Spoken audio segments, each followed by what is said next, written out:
Second question చూస్తే the shortest path travelled by A moving object in a given time from initial to final position is called.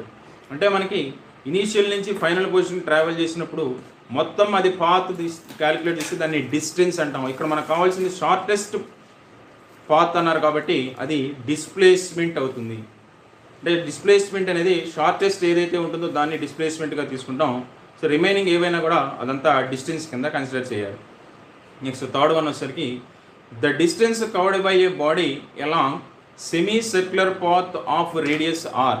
Semi circular path అంటే రేడియస్లో సర్కంఫరెన్స్లో half ఉంటుంది. అంటే circle half of the circle కాబట్టి semi సర్కిల్లో so అక్కడ radius r ఇచ్చారు కాబట్టి సర్కంఫరెన్స్ మొత్తం తీసుకుంటే 2πr అవుతుంది.